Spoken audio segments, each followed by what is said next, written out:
So ayan guys, pagkatapos ng harvest, walang sayang kung ano man ang mga natitirang mga butil ng palay dyan dahil sa mapapakinabangan niya din naman ng mga itik.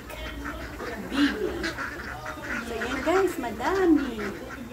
Ang dami nila. So, na-harvest na ang mga palay dito sa aming likuran. Ayan ang likuran ng aming bahay. And, ayan. Ang ganda nila.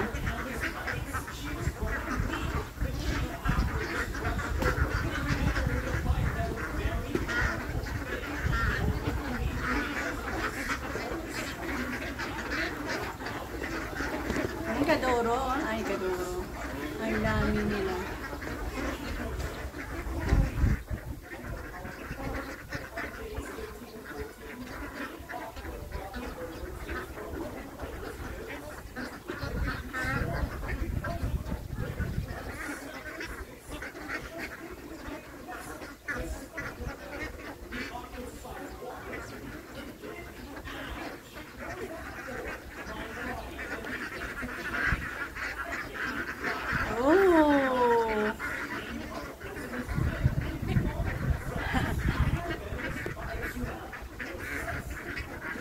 So bye guys, hopefully makaproduce sila ng madaming itlog